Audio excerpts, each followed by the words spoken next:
And he goes, I'm giving this to you, but you need to give this to yourself. You need to give yourself permission to listen to yourself and trust in yourself and actually take this leap.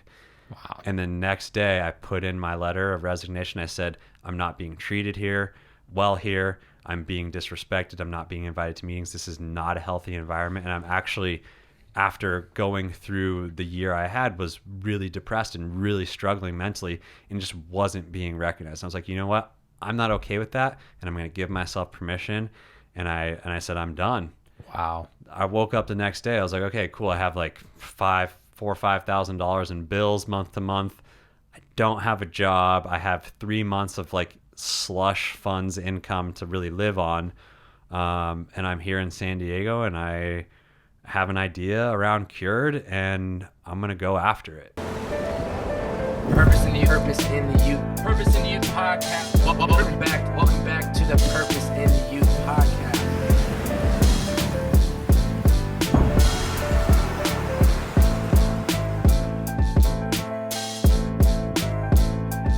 Ladies and gentlemen, welcome back to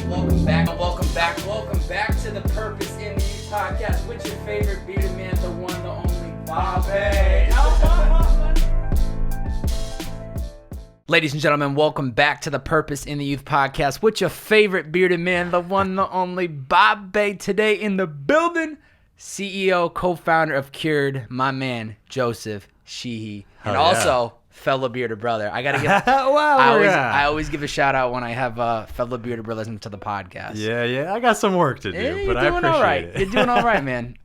Thank you for coming in today, man. Yeah, brother. Thank you for having me. I'm stoked to have you. Just doing some of the research beforehand and really diving into your story. It's crazy to see this transition from aerospace to everything you're doing with CBD and CURED. Yeah, man. And really, too, of just like the journey that you've had that we're definitely going to be touching on today, that I think somebody might see the success you have today, and if they don't do the research or really look in between the lines, there's been a lot of shit that you've personally dealt with to build to who you are today. Mm-hmm. And that's what this podcast is all about. So I'm very, very excited to have you in here today. Dude, I appreciate that, man. Yeah. I don't share a lot of the, like, people can see on the external the success of CURED. Yeah. But in my personal life, like, bought an amazing car this last year, buying a house, like, I don't share all that stuff because I don't want that to be the image around the entrepreneur and the journey. It's, what do I struggle with? What am I working on day to day? Where have I come from? So I appreciate that, man. You know what's interesting too is it's like, that's the other thing too, when we buy these things for our life, and damn well, when you're successful, or anybody in this world is successful and they start, making these big strides and you start making money, like, buy things that you deserve, like a nice car, a nice house, like, please. But I think the problem is sometimes we think that it's those things are going to bring us the most happiness. And I love to think of it as like when you're a kid, right? When it's like back to school season and you want those pair of shoes and you would do anything to get those pairs of shoes, right? You get them, you convince your parents to buy them for you, or you save up all the money you needed to buy them. But within like a month, you're just like, that's it. Mm-hmm. Oh, sweet. I got what I wanted. Now I want the next pair of shoes. So it's an interesting thing to think about, how we sometimes think that buying the things that are going to bring us the ultimate happiness, and it's so not. I'm finding in my life that just cutting back on buying the things that actually clears more headspace and allows me to just focus and prioritize on things that I actually give a shit about. But 100%, man. When you do have those successes, you do have to treat yourself. So please. Every once in a while. Yeah, every once in a while. Littleton, Colorado, though. I just spent a nice little 4-hour layover at Denver on my way back out from the East Coast a couple days ago. What is this place like for you growing up? Are you proud to say that you grew up in Littleton? Yeah, when we were kids, we called it Little Fun. Little Fun. Because it was definitely sheltered, suburbia, privileged. Like, it was nice. I had a very privileged upbringing.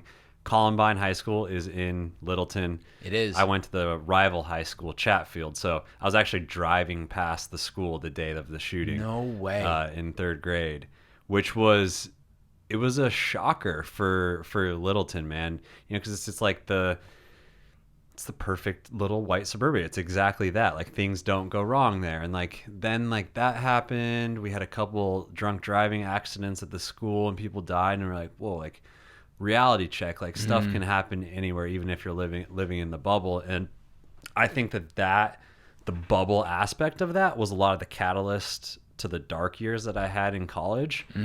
But, you know, Littleton was, you know, it was a place where I felt safe and I felt comfortable and I felt like I could lean on my parents and I could drive around, and I lived a nice childhood. And then in high school, things started to change for me a little bit. I started to really question like who I was and what I was doing, but it wasn't until years down the road where I actually started to like make those changes. But something seemed for me, you know, I was like, I think there's more to this life than the message that I'm getting all the time, the privilege, the this, the that. And so it's been a journey and exploration since then. Man. So what do you think were some of those messages that were kind of being either forced upon you or that you were exposed to growing up there? Well, one, dude, honestly, like was around marijuana.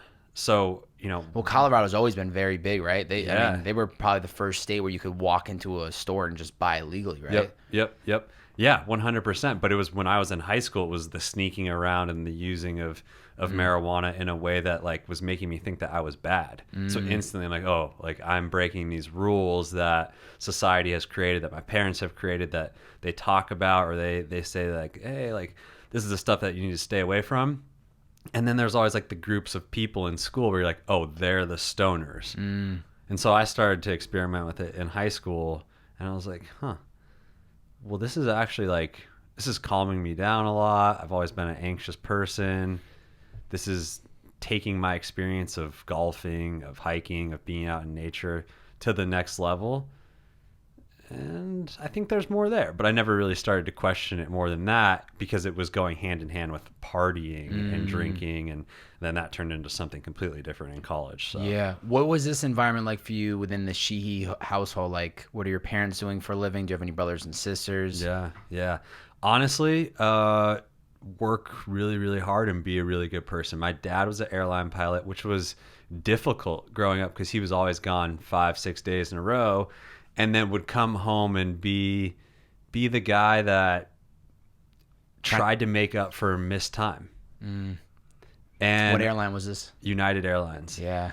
And you know, honestly, right now in therapy, and we can go along the whole journey, but that's some of the stuff that I'm working on right now. Is like, what was my relationship like with my dad as a kid? And as I said, he was the guy that gave me everything that I ever wanted. It was kind of like an overcompensation thing. Like he would be gone, and they'd try to make up for lost time when he was back. And my mom was struggling with a lot of loss when I was growing up. Her whole family is alcoholics. Her mom died. Her brother died. Her dad just died recently, all from alcohol. Oh, wow. So that was kind of like, my mom broke free from that.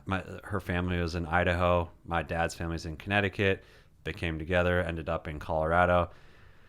But even breaking free, like from a geological standpoint, you still have that grasp. So she was struggling with that for a really long time. And then when she lost her mom, it broke her.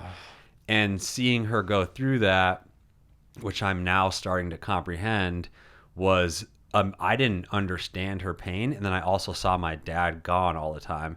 So I've had this really like weird misunderstanding of where dad was always going and what I did from the day I can remember. I was like, I'm the man of the house when my dad's gone. I got to take care of the family. I was mowing the lawn, 9 years old, perfect lines, straightening up the house, like trying to make everything perfect for when my dad came home so I could make him proud because I just wanted his love. And then he, you know, not to his fault, came home and spoiled me. Yeah. And, you know, you're in the middle of that, and then you're in high school, played all the sports. My dad was always there when he could be, helped, you know, coach, be as much as he could when he was home. When you're in that and when you're slightly removed from it in college, like, well, that was a really privileged time, and like that shouldn't have screwed with me at all. But now that I look back on it, it was a lot of the driving force behind I need to perfect everything and I need to achieve because I need to find that love. Yeah. Yeah, and I think that's what's interesting about as we get older. How old are you today? 29. Yeah, I'm 25. I'll be 26 in December. But when you're growing up, you don't realize how these relationships and how these moments are going to affect you as you continue on. So, you're describing your father's there for 5 days of the week, and he's, doing what he has to do, right?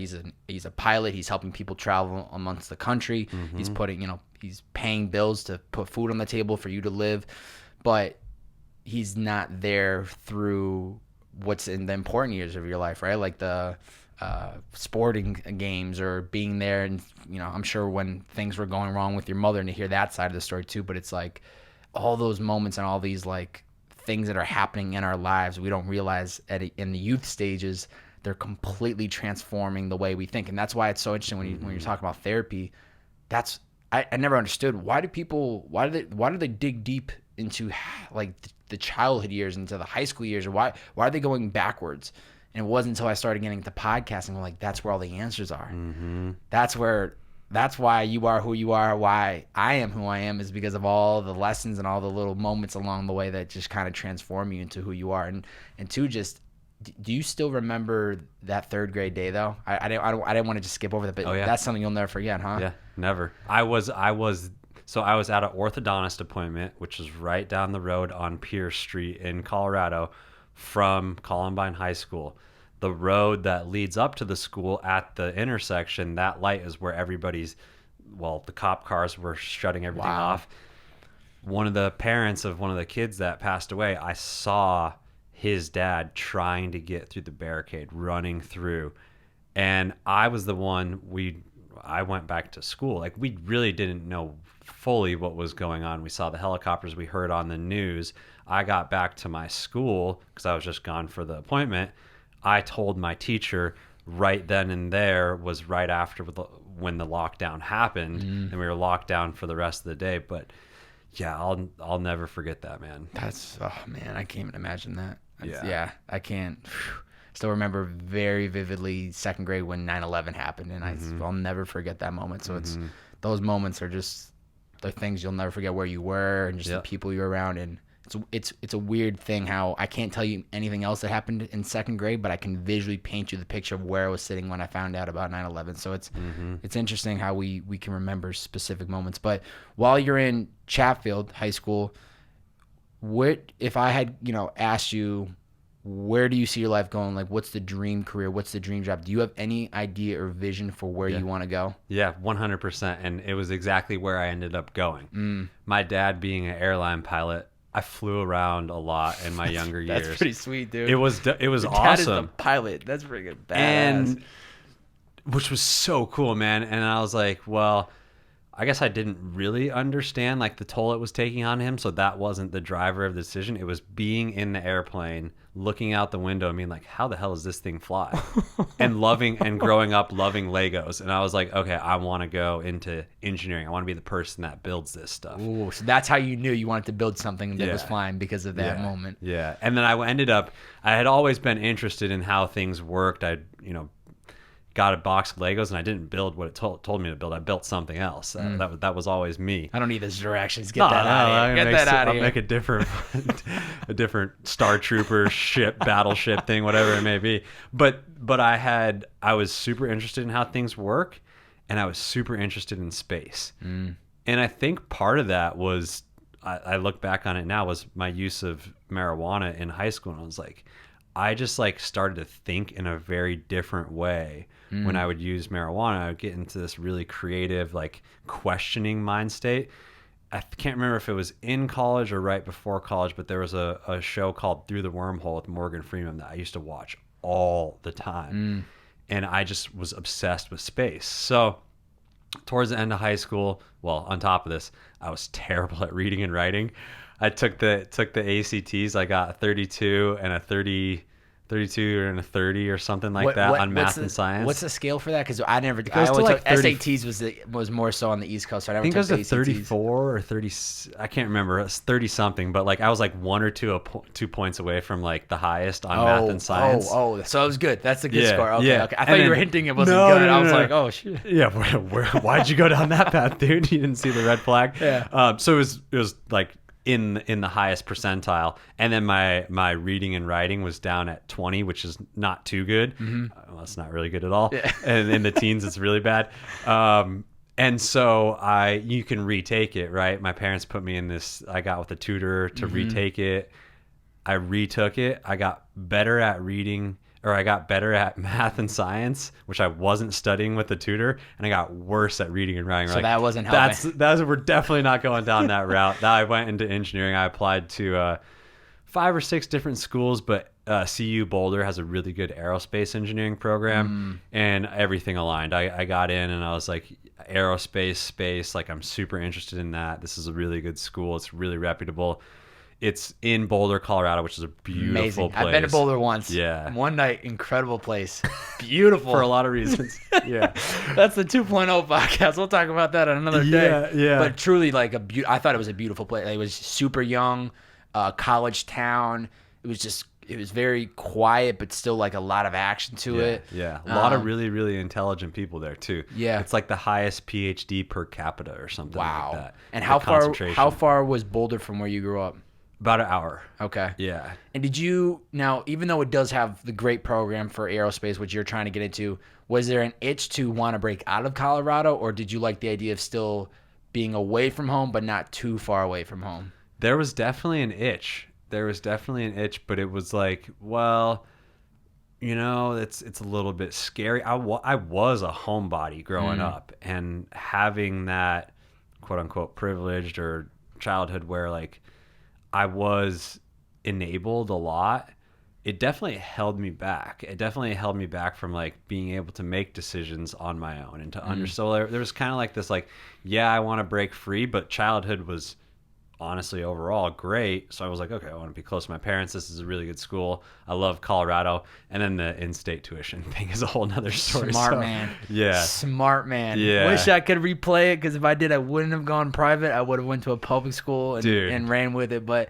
when you're in those early stages, you have no idea, and you think you just have to go to the top schools, and it's actually a bunch of crap, ladies and gentlemen. But if you're going through college, go where you actually want to go. But what's important is you do recognize you want to do mechanical engineering, which is great, because I think most people going into college, like myself, I went in there with this big question mark of, I don't know what I want to do. Hopefully it's all figured out by the time I graduate, and we'll kind of figure it out. But you kind of had this path, and you figured it out. And now, was this when you started interning with Lockheed Martin, which I thought was interesting because they were based in the same place where you grew up. So it's like you're a stone throw away from the place that has great opportunity for the work you want to do, and you're right down the road from the school that has a great program. So you want to talk about this all coming together perfectly. Was that during while studying that you were interning for them? Yeah, I actually got my first internship at Lockheed Martin when I was 19 years old. So it was after, so I'm young for my grade. So it was after my freshman year going into sophomore year. Had to have been when I turned 18 or 19. Or was it 19 turning 20? Like during the summertime? It was during the summertime. I think it was after my sophomore year. Yeah, it definitely was after my sophomore year. And honestly, I had been applying to internships all over the place. Oil and gas, any type of engineering internship you can imagine. But I had that desire to do something with space. And I was like, all right, Lockheed's the place, and they're the ones that do not only space missions but NASA missions, and that's what was the sickest. That was the sickest thing to me, because growing up, like, I thought what my dad did was awesome, but I wanted to be an astronaut. You wanted to go bigger. Space. Yeah. Pops is flying at 35,000. You're like, I'm going way above that. Yeah. And I have terrible eyesight, so I was always like, I can't be the pilot, I can't be the astronaut, so I'll just figure out how this shit works, and I'll be the person that builds this stuff. Wow. And ended up getting that internship. Found out like a week or two before the school year ended, was going to go back to my favorite job of all time, which was just working at a golf course, driving the golf cart. Fire. Was that the first job you ever had? Yeah. Amazing. Yeah, it was great. So I was like, all right, well, I'll do whatever. Yeah. But I ended up getting that internship and got my eyes open to an incredible world of engineering, especially in space, where like you see this thing, it's sitting in front of you, then it's going to go orbit Jupiter, or it's going to go orbit the moon. Yeah, let's not glaze over that. This was, you were interning at the time. You want to talk about timing. You helped with the operations for, I think it was Juno. That was the space probe, space probe for Jupiter, and then I think Maven, which was the space probe for Mars. So you want to talk about, like, they're not just randomly sending these probes up every year. Like, the fact that You join in, and they're still in the beginning stages of like getting these pieces together to then shoot this thing up and go freaking orbit like another planet. Like, Yeah. holy I mean, crap. Juno just got to Jupiter last year. So that was sent in like 2013, 2014. So it launched in 2011. I actually got to see the launch of it, which was incredible. It took 6 years to get there. So my timing's off, but it took 6 years to get there, traveling at 140,000 miles per hour. Yeah. Oh my I just can't God. I can't comprehend that. Wow. But it's like it just shows you how small we actually are. And that's just within our solar system. We're talking about our sun, Yeah. which is what? Like, it took 6 years to get there, traveling 140,000 miles per hour. So I got thrown into the fire. And the coolest part about that internship, which later I started to realize why everybody was saying it, was that they threw me in with the technicians. So I'm not a graduated engineer. I'm not a professional, a PE, a professional engineer. I don't go in and do the actual engineering. I can help them do some busy work. Go get this, do that. But I actually got set up with the technicians who build the spacecraft. They get to have the hands-on. They're told by the engineers how they want it put together. And I was like, dude, this is what I love. Like, this is the Legos of my childhood. And This so, is a really expensive Lego. yeah. Yes. So I got thrown right into that, and I was so stoked. With Juno, I was responsible for helping with the solar arrays, so the deployable solar arrays that come out once you get into space.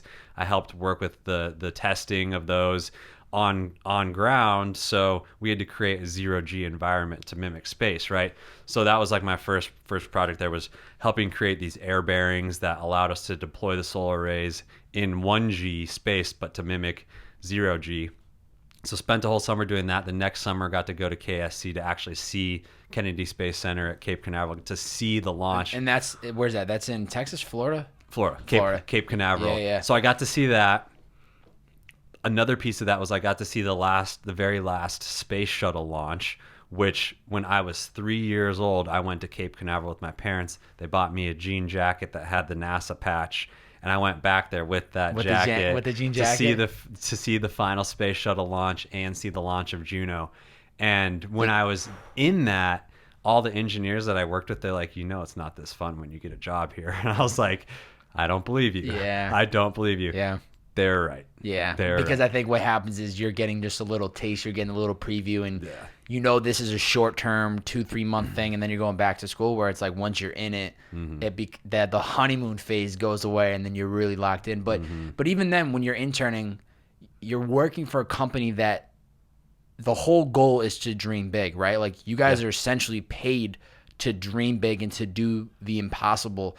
Is your mindset on like goal setting changing? Because I feel like there's got to be so many conversations or tasks that you guys are looking at, and you're like, that's impossible. And it's like, well, our job is to figure out how to do this. Right. Yeah. And on that, it's like the motto is 100% mission success, because it's not like you launch the spacecraft and like, oh, that's not working, we're going to go fix it.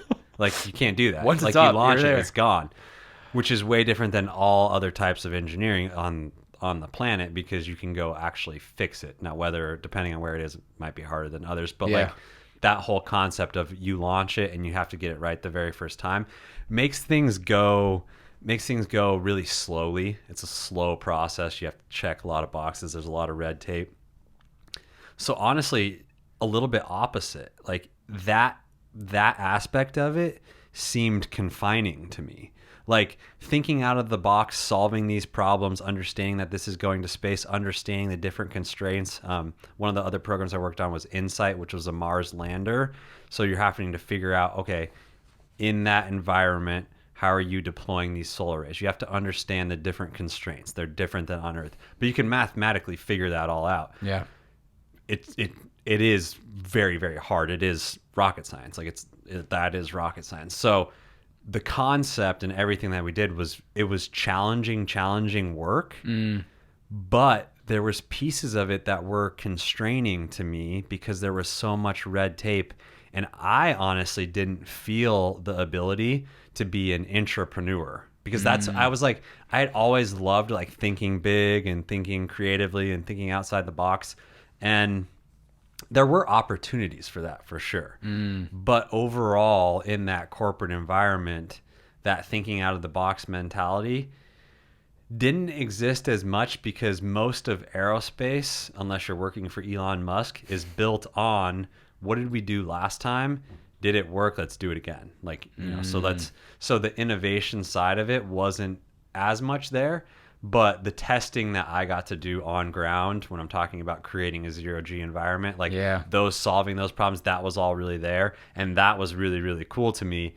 But, so I interned for years there. And then once I finally got the job there after school, I started to feel pretty trapped. Yeah.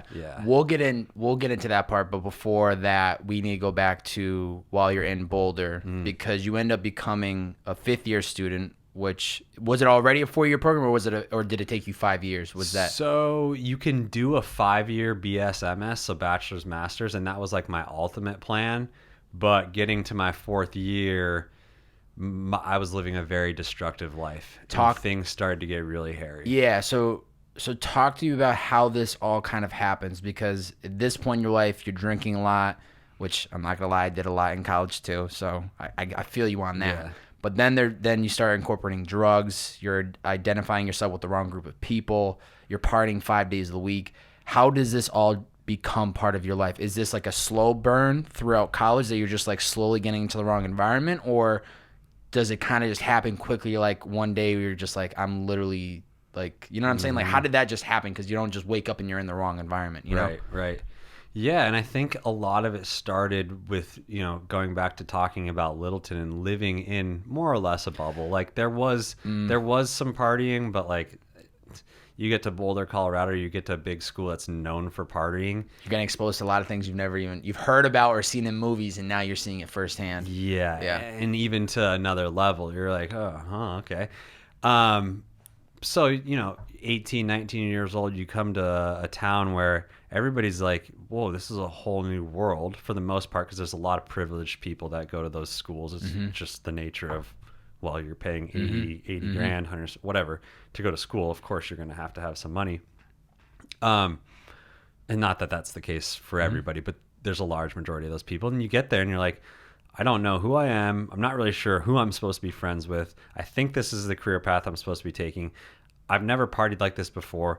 There's a lot of hot males or hot females or whatever, however you identify, and I want to go explore this. And like there's this idea of like, well, hey, like I don't really understand all this. I wasn't taught about drugs and alcohol at all when I was younger. So I was like, well, I have all these things that I want to figure out and explore. And then I was really shy. I was like very, very introverted and didn't know how to like go up and say hi to somebody. And was this just in college, or had you always been kind of interested? Yeah. Okay. Yeah. So, it was like the first couple people you meet in school is like, I started hanging out with them, and they were like, all right, let's go explore, let's go party. And so it was this slow build, because there was this Joe of younger years that was, the jock, kind of preppy, the popular kid, did pretty well in school. But like, I mean, I say goody, and my fiance, she goes, you were not a goody. But like, that was my idea.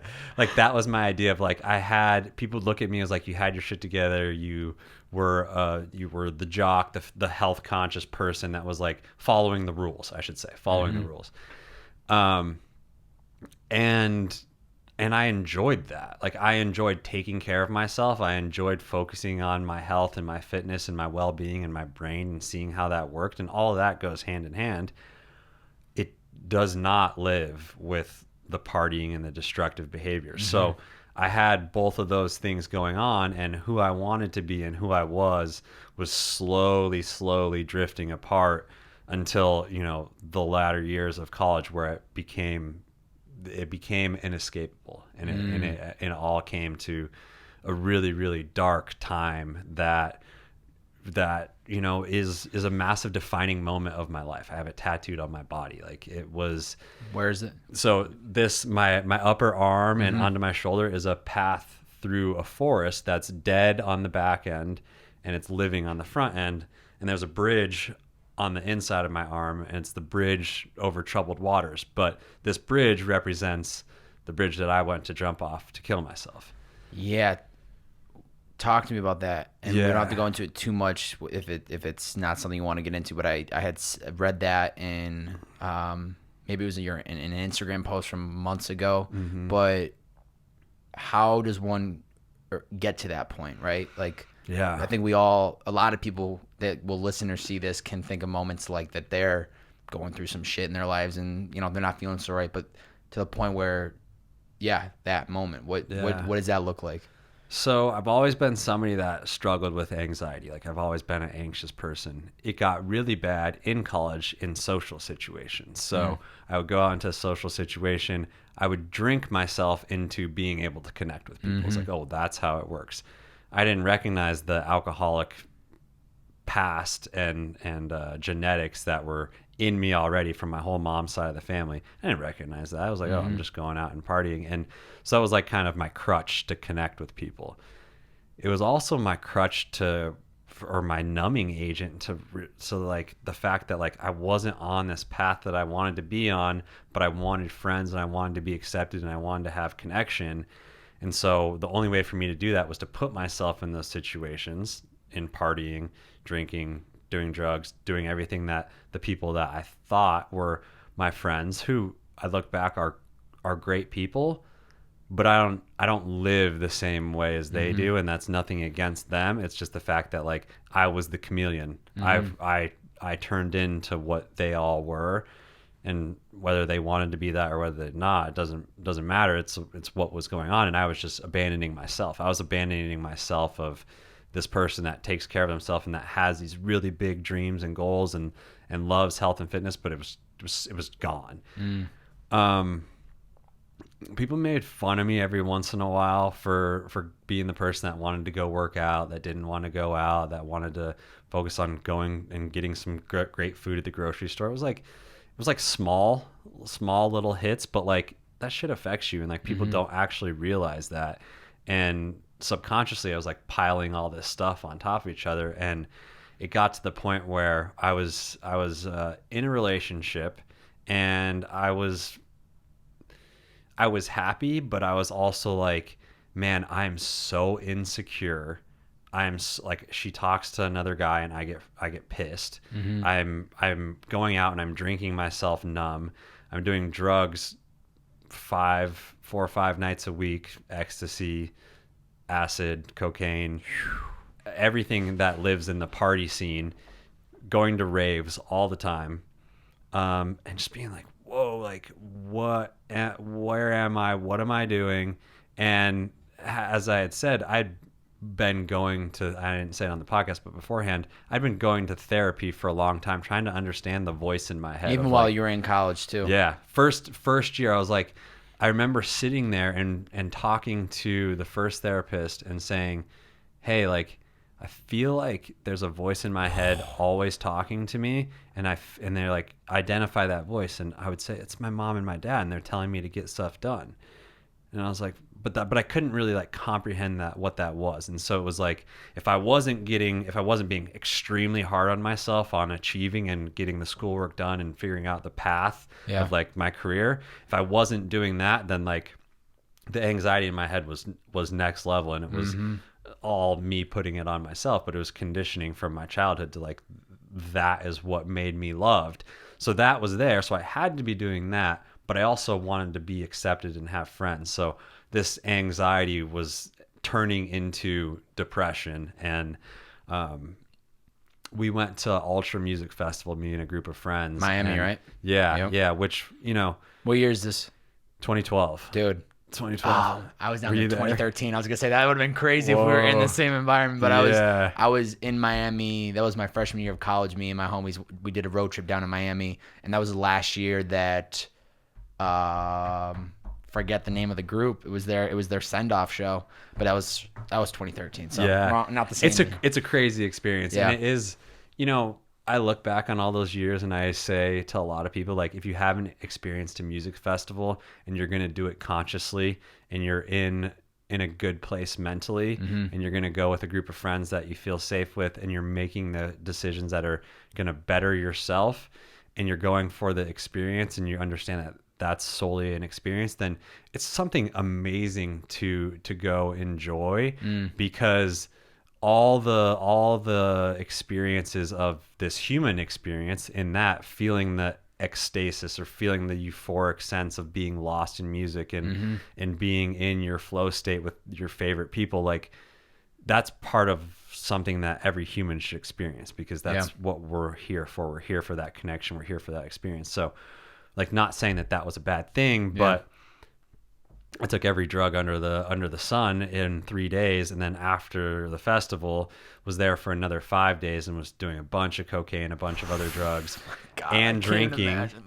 Then came home back to Colorado, was in this relationship, was extremely insecure, and had zero serotonin after partying for a week and a half. 8 days, 9 days straight. Yeah.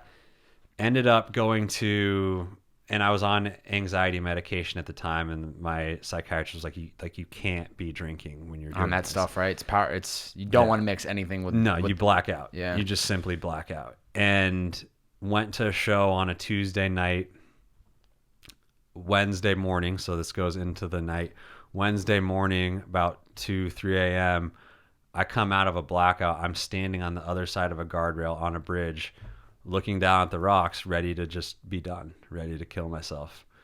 And there's this guy, his name's Ben, sitting on the rocks on a Wednesday morning down below the bridge. I don't know what he was doing there. In the middle of the night, middle of the morning, he says, just don't do it. He ends up coming up, pulls me over the guardrail, and at the time, my girlfriend at the time ends up finding us as I'm pulled over the guardrail. She walks me home. I took another 5 or 6 Xanax, blacked out, and woke up the next morning and was like, whoa. So you still remembered it when you woke up in the morning? Yeah, I did. I remember like flashes of it the entire time. And that to me was, she called my parents. I got hospitalized. I remember in the hospital looking up, seeing my parents and the doctor saying like, what have you been taking? What are you on? And literally listing. Oh, because they run your blood work, right? And they can see all the. Yeah, it was like I was like everything, not heroin, but like every party drug that you can imagine. Like I had been abusing it. And this is the end of your college career, right? This is like you almost you're at the finish line of being done. It was my senior year. At that time, I knew it was going to take me 5 years. So, but yeah, I was on the doorstep of being done, on the doorstep of finally getting the job that I had worked so hard for. It's like, man, I lived this seesaw life. It was like work hard, play hard. Like, like that like that saying, like that's what I was doing, but it's very destructive. Yeah. Seeing my parents' reaction to me saying everything that I had been doing to myself crippled me. Yeah. They break down and just, oh man. And that was when, over the next couple of weeks, I got put on antidepressants. I continued to drink, and then I started cutting myself and like getting really, really, really, really depressed again. I was getting more suicidal when I was taking the medications. Yes, that was happening, but I was also still making bad decisions with drinking alcohol. So it wasn't, I'm for big pharma and pharmaceuticals in ways that are necessary and that are going to help people. There's also aspects of it that I don't agree with. Yeah. But all that said, it was, I wasn't listening. And so I got pulled out of my Boulder living situation, moved back to my parents, then ended up finishing my 5th year driving an hour up to Boulder. Then thankfully, so got my shit together, got into the summer, got back into the internship. And then the following year, my 5th year of school, I was doing 30 hours at Lockheed. I was finishing my degree, and then I was living back in Denver. So I did this like triangle driving, 3-hour triangle driving thing every single day. But I was sober. I was taking care of myself. I was lonely as shit because I left everybody. Yeah. But I started coming back to myself, and I started like seeing, okay, what do I enjoy? What makes me feel good? Started running a lot, started feeling like, whoa, this, like, I can actually find myself and talk to myself in this. I can find that ecstasis state through running, through pushing my body to its limit. That's when I found the health and fitness industry and the competition world. And because you got pretty serious in that, right? Like if anybody Googles your name, Joseph Sheehey, they see my body real pictures. Dude, I was like, yo, this man's ripped straight up. I got respect. Yeah, but that was in itself, again, so that saved me. It pulled me out of the destructive lifestyle that I was living. I got the job, I got into the career, I started competing heavily, and then that started to turn bad too. I started taking steroids. I started using substances again, and that was when, you know, the fitness Instagram world started to blow up. And you just wanted to get bigger and bigger with it, right? Yeah, and that was like, it protected me. It, like, if I can put this image together of being this size of a man that lifted this weights, that has the six pack, that does this, that does that, like, visually I am accepted and I am loved. And that's what I went back to again. Now, I wasn't partying at all, but I was not treating my body once again how it needed to be treated. And so that was my life. So you went from one spectrum really to the other, like of like the shit that drugs and things that are not helping you.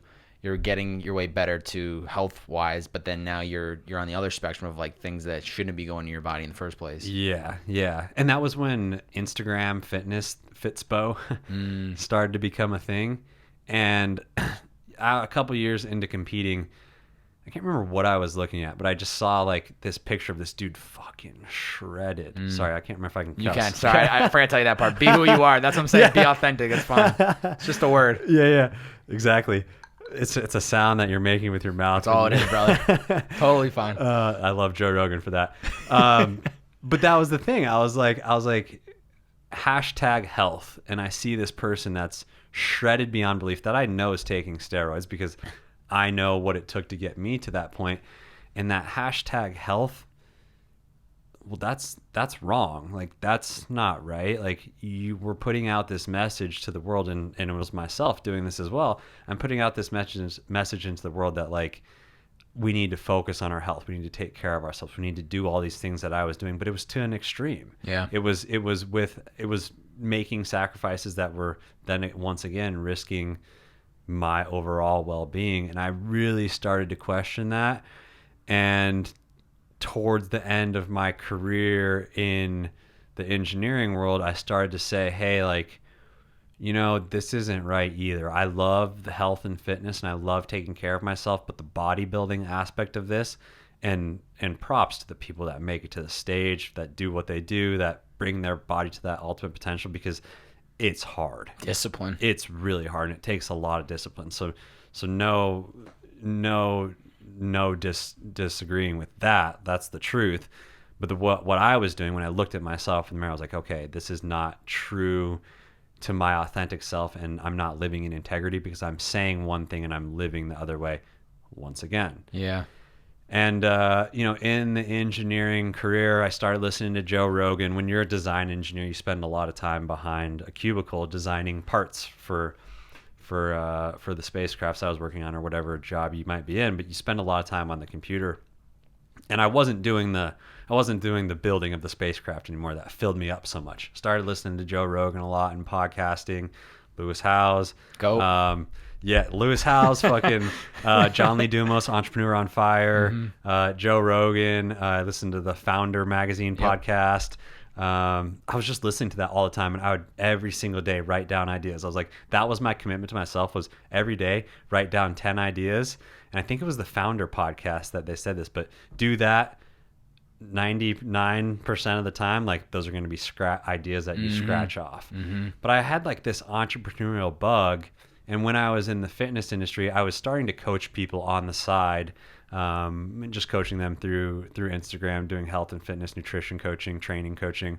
I was like, okay, well, this is cool. I could probably start a business around this.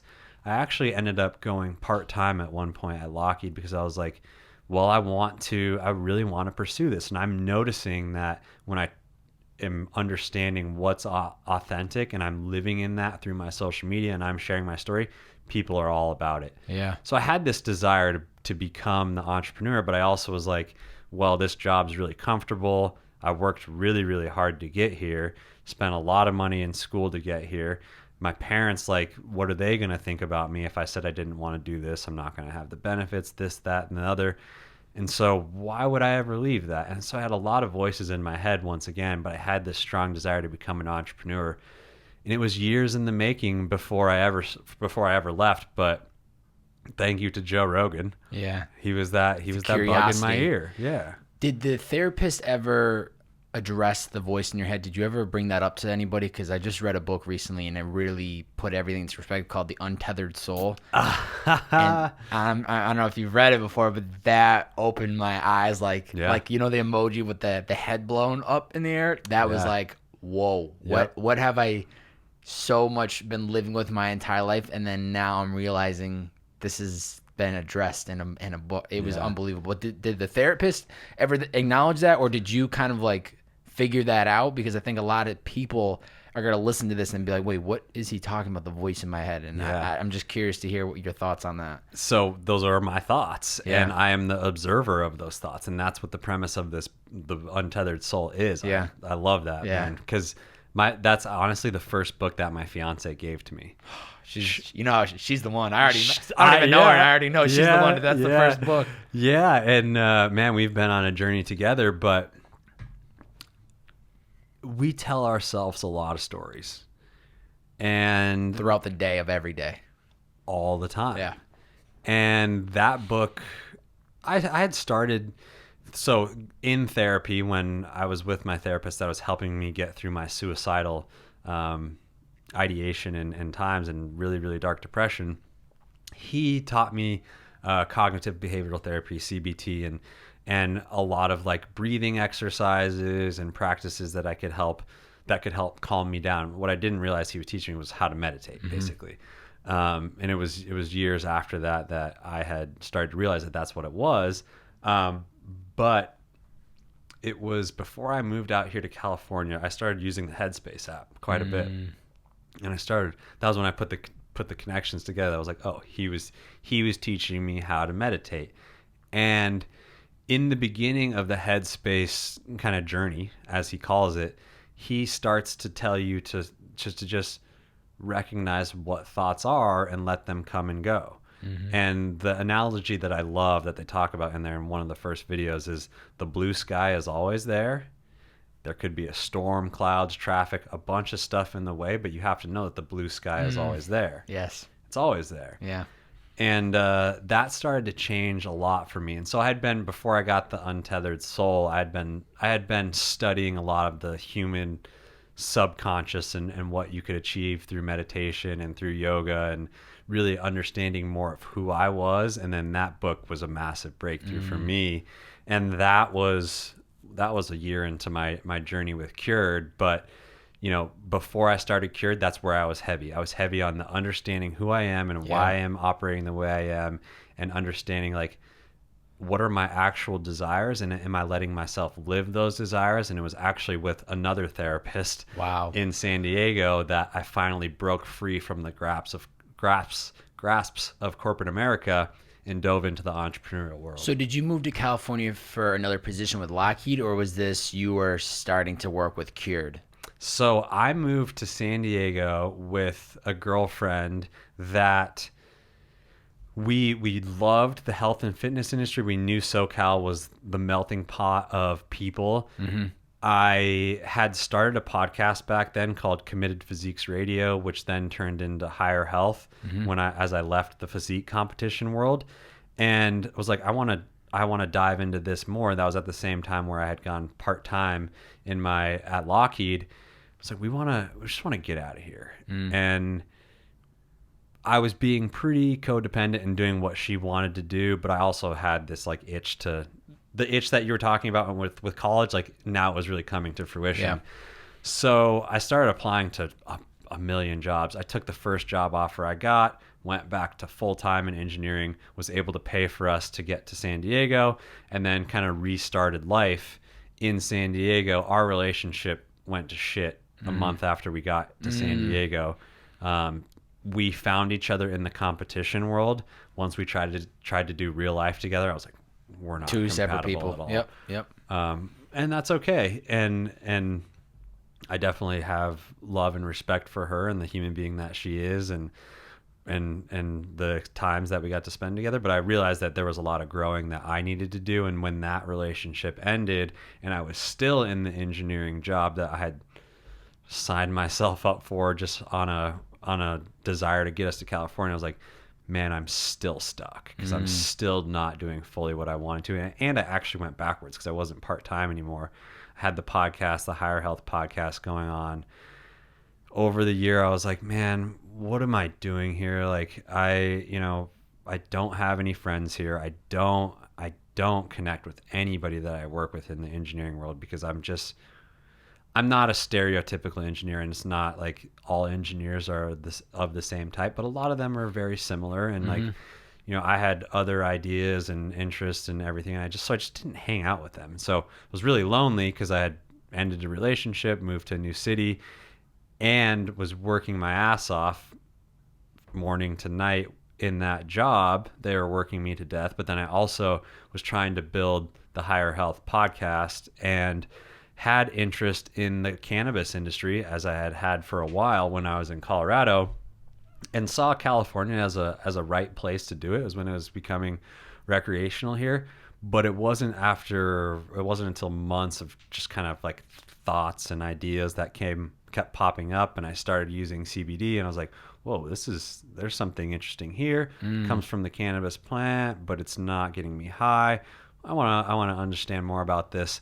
And I had this like deep desire to break free of the grasp of corporate America. Started finding myself depressed once again because I was like, I want to do something, but I'm doing this over here, and this is where I want to be. Yeah. And it's that chasm once again. And that when you have that big gap between who you are and who you want to be, it's really uncomfortable. And a lot of us don't actually own that that's the truth. And I didn't for a really long time. So I started getting depressed again and was seeing a different therapist in San Diego. And this was when CURED was starting to become an idea. I had been using CBD for a while. I really saw it giving me really amazing calming effects. I was sleeping really well. I was back in my training regimen, and I'd been taking care of myself a lot. This was taking it to the next level. And I was like, why don't more people talk about this? This was now 2.5 years ago. So I was like, there's something there, but I feel trapped. I signed this contract with this company. What was the name of the company? Cordis Engineering in San Diego. And if I got a signing bonus and I got like relocation, and if I was going to leave the company, like I was going to owe them all the relocation and the signing bonus. Yeah. So I was like, I'm so trapped. Then I started getting belittled by my boss. I stepped in coming from a big aerospace corporation to a small company that was really in their first, they had a bunch of projects going on, but they were working on their first aerospace project. And I was like, you know what, you guys, I might not know exactly how to do this, but I'm also coming from something who's NASA. Like that's massive. So I know like there's a lot of red tape where I came from, but I can understand and bring things that will help. And I really don't know what it was, but I stopped getting invited to meetings. My boss he humiliated me in front of a large group of people. I went to HR and I was like, you know what, this is just not okay. I'm struggling with this. Kind of got blown off. And I was like, this is fucking pissing me off. Like, this is not okay. And I was getting depressed again. I found a therapist on their employee wellness program or whatever you want to call it. And went to him the very first time and was kind of talking through everything that had gone on in my life in the last year, my ideas around being an entrepreneur, why I felt trapped. And he turns and he looks at me, he's like, dude, Joe, like, you know, I'm gonna give you something right now. This probably means that you're no longer going to be a client of mine, and I'm going to give this to you, but you need to give this to yourself. And he pulls this card out of his desk drawer and he writes something on it and he hands it to me, and I look at it and I'm like, huh. And it just said permission. And he goes, I'm giving this to you, but you need to give this to yourself. You need to give yourself permission to listen to yourself and trust in yourself and actually take this leap.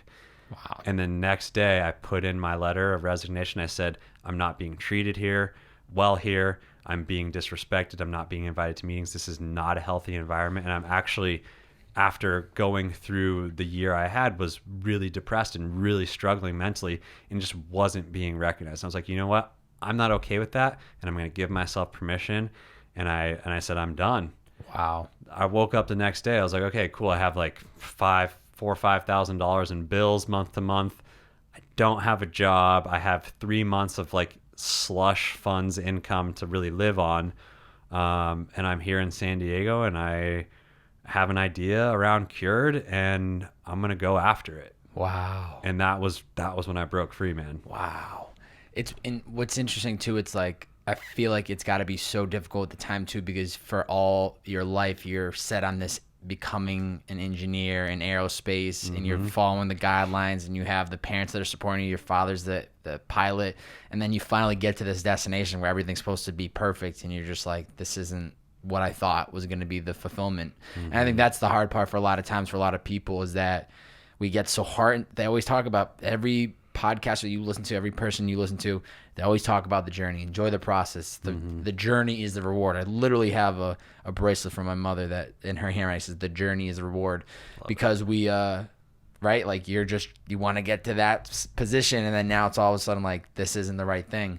But what's extremely important clearly is the therapist giving you that permission to say, like, you know exactly what you want to do.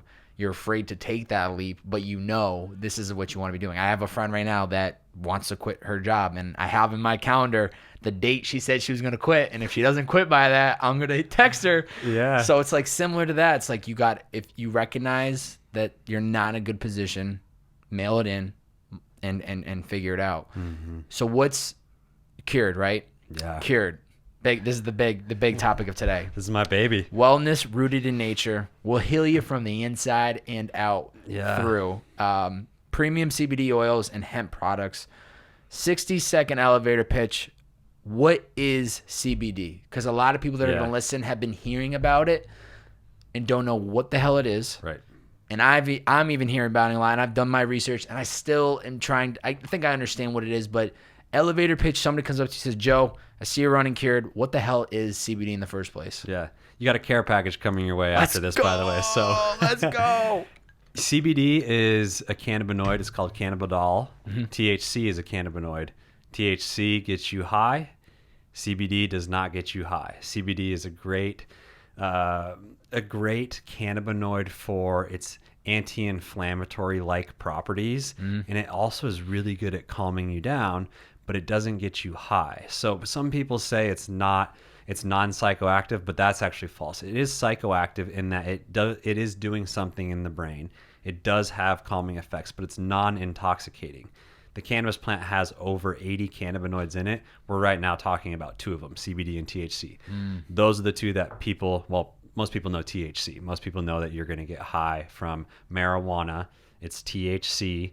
And CBD is another cannabinoid that has so many amazing benefits, but doesn't have those properties that are associated with THC that people are like, oh, this is the Cheech and Chong mentality. I'm going to sit on the couch and eat the potato chips. Yeah.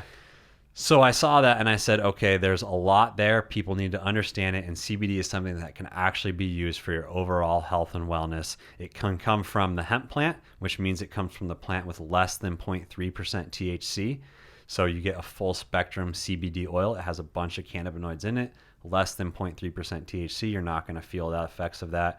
And then from the marijuana side, marijuana has greater than 0.3% THC. So that's really the big difference. There's marijuana and there's hemp. CBD oil is being derived from hemp and is now available at the national level after the passing of the 2018 Farming Bill, and has amazing properties. So you couldn't sell CBD before the 2018? You could. It was unclear. It was so very I went gray from area. Dude, I went from because you started in 2017. In 2017, early 2017. So I went from the most risk avoidant childhood and initial career in engineering to probably the highest risk at the time because it was so gray, and we were a nationwide company. So it wasn't like we were operating in just California or just in Colorado. But the 2014 farming bill actually made it clear that hemp-derived cannabinoids can be used for a pilot program to do studies. So universities were putting these studies into place. Colorado was a place that had actually had these laws. Colorado had a hemp foods bill. And I was like, you know what? I'm going to get myself back to Colorado. I'm going to make this happen. CURED started when I was still in San Diego, but I was just like, you know what? I have this group of health and fitness professionals. I have this plant that now that I look back on my destructive years, marijuana was there, but it was never destructive for me. So there's this thing that has all these crazy, amazing benefits to it, but there's this mentality around it that's really wrong. There's a stigma that people are so misled on. And I love taking care of myself. I love health and fitness. I love these people that I've met on this journey. The hashtag health thing was wrong. So what is health actually? And what products can we use to benefit our overall wellness routine? And where are they coming from? They're coming from nature. So that's where the wellness rooted in nature tagline comes from.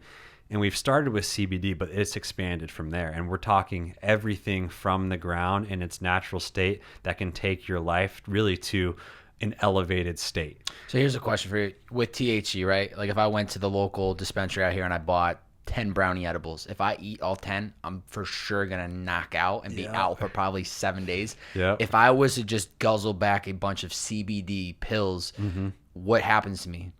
If it's full spectrum and it has low concentrations of THC, you might feel a little bit high. Other than that, you're just going to be tired. You're going to be really tired. If you're taking a THC-free version, you're just going to be tired. Okay. But it doesn't have to the effect of like if you take a massive amount, it's going to just knock you out similarly to... Yeah, I mean, we've made... And we're not recommending this to anybody. Don't try it. Don't try it at home. And but it is extremely safe. Like I've had, my dog has drank a full bottle of CBD oil. Yeah, you guys offer dog treats. Yeah. Friggin' So it works for humans just like it works for dogs just like it works for humans. We both have endocannabinoid systems. Dude, you gotta get in every dog store. Hey, your dog from 0 to 1. This is when they're running around the haywire. Fireworks, the lightning, flying. The separation anxiety, flying, all that stuff. Like your dog really just needs this. Your dog's going to be calmer. You're going to be calmer. You're going to be a better dog parent. And the anti-inflammatory properties that it does show can help from overall just aging standpoint. So, if they're in discomfort, if they're, have hip joint pains, like in their elder years, this could be a potential thing that they could use rather than medications that are out here. So it's a very natural alternative for a lot of things. And we hadn't been exploring it for too long because it was just like this umbrella of cannabis and THC and marijuana. And, well, that's bad. And, of course, it's continued to evolve, but there is a culture around marijuana that's still very wrong. It's not, like, viewed as a lifestyle enhancement and a health benefiting substance, which it really needs to be. And I'm 100% on the front lines of that. And this is why I do what I do around CURED and coming out in the community and talking to people and sharing our story, because we need to change it. We need to change the education and we need to have the dialogue around it because there's so many people that can benefit from it. Yeah. People ask me like, who should use it? And I'm like, are you human? Okay, then you should use it because we all need to calm down at some point. Sleeping is a secondary or tertiary benefit from it. If you can calm down, you can fall asleep. So why wouldn't you want that? Doing an anti-inflammatory type lifestyle, eating in a very healthy way, like that's of course good for us. So that's another additional piece to that. So why wouldn't you try that if you're taking other medications, if you're using other things that could be costing you a lot of money and could have potentially bad side effects? This is actually showing really, really safe and really promising benefits. And we're just at the beginning of this. Yeah. So I was like, this is it. Like, this is my stepping stone into bringing stigmatized things into the masses. So we started with CBD. We talk about THC, we talk about mushrooms, we talk about psilocybin mushrooms, we talk about functional mushrooms, we talk about everything that can be viewed so wrong but are actually helping people in a way that we could have never imagined before. And of course, the psilocybin mushrooms and all that stuff is down the road. What's the thing that just opened up in Northern California? That's it. That's it. Well, so psilocybin mushrooms were decriminalized in Denver, Colorado, and in Oakland. But isn't there a facility, I think, in Oakland that you can go and get treated? Yeah, and that's the thing is like they are using it for helping people for PTSD. Yeah. And depression. Well, the problem is it's one bad egg ruins it for the rest. Yep. So you have that one stoner that doesn't go to his job, that dropped out of school, that lives at home, and he's 35, and so then it's that one person becomes this whole thing. Yep. But then when you're hearing now, this whole CBD wave, now I'm seeing. I wish I started taking notes, because I feel like everything that I'm going to nowadays, I just see something CBD related just like being offered at the counter. I'm like, wait, why all of a sudden is this just like okay to sell? And it's interesting. I don't know. And the fact that like you guys are doing like the dog treats, it's like there's something that's happening to this world. It's honestly, most of the industry now is extremely frustrating to me. And the reason being is because that 3-letter acronym CBD is selling anything, which is a disservice to the people that it can actually benefit. Yeah. Of course, I carry CBD products. I carry cannabinoid wellness rooted in nature products, and that's what built this company. We're going to continue to innovate on it. But the thing is that people, the consumers, they need to be conscious, and they need to educate themselves on what they're buying. They need to understand where it's coming from. They need to understand that they're actually getting cannabinoids in that product. If you're not seeing like testing results that are verifying that the cannabinoid concentrations are there, which, hate to break it to a lot of people out there, there's a lot of companies that are just selling it on the label, but it's not even actually in there. So the people that are really struggling to find something that can help them and go to this as an option, and they get a product that could be pretty expensive but doesn't have high quality CBD in it or none at all, that's a massive disservice to those people. But the consumer isn't conscious enough yet to ask those questions. Yeah. They just hear it on the news, they hear it here, they see it on the shelves, and they go, oh, here's that's an the option stuff that I need. Yeah. And I've heard a lot of people say it doesn't work. And my question to them is, how long did you use it for? Who were you getting it from? What concentrations were you using? There's so much to understand there. Yeah. And then I'll give you an answer of, okay, maybe it might not work for you. But that's the thing, is there's a lot to understand there. And I love being in Colorado because California is a little bit different.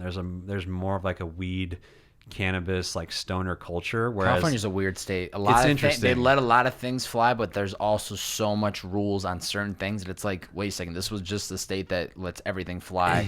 Like you can drive on the highway in the middle lane on your motorcycle and there's not a problem, but that you want to go register and get your license, but you need 10, 15 different documents. Like, wait a second, this doesn't make any sense. Yeah. So it's interesting, but that's what I love about being in Colorado, and that's why I ended up bringing CURED to Colorado. And that's where you're based right now? Yeah. Because, and this is not a blanket statement, but there are a lot of very, very conscious people in Colorado. They love getting out into nature and taking care of themselves and really, questioning things and being very progressive, as we're talking about Denver, Colorado. And the Colorado marijuana and cannabis industry did it right. They did it really, really well. The schools, the police forces, a lot of agencies and departments that are being funded by tax dollars made from marijuana. It's booming the economy there. Yeah. So it was done very, very intelligently and done very correct. Whereas in California, it was done kind of ass backwards, because you could walk down the boardwalk in Venice and you could get a medical recommendation. You could walk into a dispensary and like, great. I believe it should be available to everybody because I don't think there's anything wrong with it. But we went from that in 1996 here to where it was the wild, wild west and there were no rules, to now in the last couple of years trying to implement rules. Yeah. You're trying to put how you gonna rules, pull back the reins when everyone's already. That's why it's going crazy here in Colorado, like had all the steps done correctly. So that's why it was a great place for CURED. And that's why we do what we do in Colorado from just a brand perspective, through educating people and doing community events and really just creating the content and the understanding around what we're doing. Yeah. So people actually can make a conscious decision. whether they're going to buy Cured or not, I don't care. I want you to just ask the right questions to make sure that you're getting what you really deserve. And that's been our whole thing. Yeah, you talked about how, I mean, we brought up the dog treats. You guys have the oils, you have the gel caps, spices. Even most recently, you offer the olive oil. Yeah. There's a book I'm reading right now on my shelf called Essentialism, and it talks about how kind of putting our energy into one thing specifically. And sometimes, a lot of times, we're putting 10% here, 10% there. So, and what that book would say in this case is like, okay, your core right now is obviously CBD, but you have 5% energy going into dog treats, 10% going to olive oil, 10% going into the gels, the pills. Capsules, so my question is, why try to get your feet in all these different CBD things, which is clearly more time and energy for you to find people to manufacture and quantities to order and all that other jazz. And why not just go all in on just say a capsule that a dog could eat with a piece of peanut butter, or any person could just pop, you know what I mean? Like, so why build out this brand, which I'm a fan of? I love the idea. I love that you're asking this question. I love the idea of going big, because I'm a big believer of dreaming big, but why not just go all in on one product versus let's offer 15 different ones? I love that you're asking this question. For every entrepreneur that's listening to this, this is extremely important, and my answer to this will help you a lot in an entrepreneurial journey. So when we created the company, we created a minimum viable product. It was let's get a product to market and let's see how it goes. We created cooking spices because they didn't exist, and the health and fitness influencer communities, they're like, I cook food all the time, I want to make my food taste good. That caught on, but I was like, that doesn't work as well as the oils. So we came out with the oils, and the oils drive a massive percent of our revenue. And we started coming out with more and more products to understand, great, this is working, but now, just as we clearly see everywhere, it's all over the place. So what is going to stand Cured out? So you named all those other food products that we have going on. They do drive a small percent of our revenue. What actually is driving a lot of our revenue are the Rise and Zen products that we came out with in the beginning of this year. There's a focus product, and there's a nighttime calming supplement. Wow. Those two, in combination with CBD oil, so in an oil or in a capsule, they work a little bit differently, but those two, the kind of the daytime let's get shit done product, and then the end of the day let's go to sleep product, in combination with the CBD oils, those right there, those three products make up 80 to 90% of our revenue. And we did that, and we released the other products to see if they'll catch on, but you'll see them come, and now you're actually going to see a lot of them be phased out, because we want to see what we're learning our consumer. Yeah. We're A/B testing, we're putting a little bit of time and effort into these things, and we're seeing what works. But what we're seeing is right now, people want the products that allow them to be more human. And right now I wake up, I want to get shit done. I want to be able to sit down. I want to be able to be productive. I want to have a clarity that I can get from some things. Kind of coffee sometimes is too much for people. So we wanted to create a product that was going to hit that aspect of the day. We wanted to create some products that were going to be for any time of day to just calm yourself down. And then for the end of the day, where you can get to bed, where you can recover and you can do your best. Like that, if you're not sleeping, you're not recovering, you're not taking your life to its ultimate potential. So those kind of three pillars are what Cured focuses on right now. And the products that we just talked about, each of them live in a piece of that, but our value proposition is around those three categories. And what we did was we introduced functional mushrooms to cannabinoids and created this crazy herbal blend with a clinical herbalist in Boulder, Colorado, to formulate those Rise and Zen products. We took a year to put those into fruition. Did a lot of in-house testing. People were taking way too much. People were taking not enough. But we did all the testing before releasing a product. So some of those are, let's get a product to market and see if it catches. I know that I can get that product to market in a month, and I can get ahead of people. Those Rise and Zen products, which are incredible, and I can't wait for you to try them. Yeah. Those took so much time and effort, and when we sit down and we do our product development meetings, by each product line item, I have that column, I have the products, and then I have another column that's like dollar signs. And like if I think that this is going to sell a lot and it's really going to catch on, there's going to be $5 signs next to it. Wow. The olive oil, if I don't think it's going to do too well, there's $1 sign next to it. Yeah. So what that means is we're going to focus $1 sign worth of energy into that. We're going to focus $5 signs worth of energy into a product that we know is going to take this company to the next level. And that's where our value proposition lives, around these like human performance products that just make you become a better and more centered human being in everything that you're doing. Yeah. And so, good question. Yeah. Very important question. That's a question that I was actually asked by one of my mentors in the last year. And so we're phasing some of those products out, and we're taking our company to the next level in that we are so focused on the pillars of our business and where those products live, and just doing those really, really well. So you prefaced everything that we're going to be doing. And I think that's the mindset to have, though, is when you find the right things that work, you keep putting more time and energy into them. But then also, it doesn't hurt to try new things, because what if one thing takes off and we didn't realize that could be the thing? And that's going to help you. What was a question I wanted to ask earlier, which you kind of just answered, was kind of how did you vision standing out from every other CBD company? And you're doing so by offering the olive oils, the dog treats. Like you're trying, just the process of, I think, of you guys trying to figure out what works and what doesn't is getting people interested. Like, wait, there's a CBD oil company that has olive oil or has the dog treats. I didn't know. Who are these guys? Cured. Oh, now they have the gel oils that I've been taking with this other company. Why not just go to these guys? So it's interesting that that's kind of been some of the thought process. So where are you at today? Like, how many people are on your team? Are you guys, I know online people can buy this product. Are you guys shipping worldwide? Are you in stores? Like, kind of give me a little summary of where the business is at today. So August of this year was our 2-year anniversary. Nice. That was 3 year for this baby. There we go, man. It's a beautiful place to be. Like, once you get past the first year of business, 80% of businesses fail in the first year. So getting past that was like, whoa, that's a milestone. Dude, we grew super, super fast. We were a multi-million-dollar company very quickly. And it was crazier. It was crazier thing that I never expected that to happen. And I'm so grateful and so blessed for being where I am today. Yeah. But it hasn't been without a lot of heartache. And, I believe it. And that's made me who I am today. And it's helping me become a better leader, a better partner, a better human being. But where we are right now, 2 years and a couple months into it, I have 13 full-time employees. I have 6 contractors.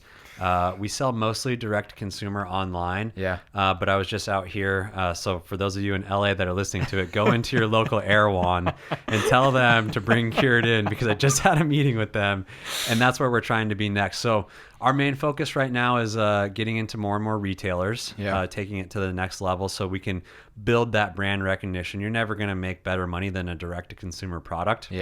When you start working with retailers and distributors, they're taking a bunch off the top. Of course. But you build that brand recognition. People go into a store, they say, oh, Cured. There's a reputation and a reputability that comes along with that on being on shelves.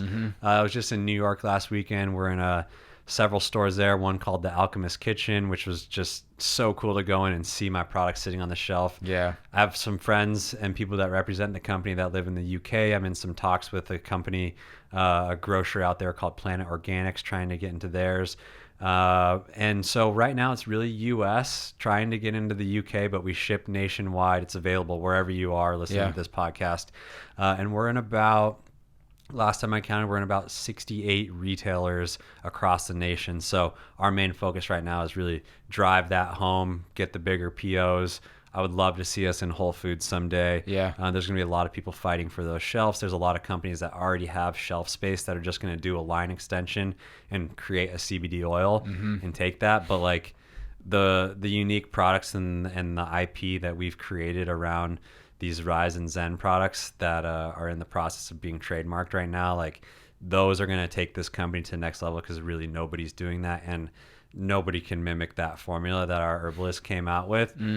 So right now we're focusing on that, man. We're moving into a new facility. We're going to have about 5,000 square feet right now in Lakewood, Colorado.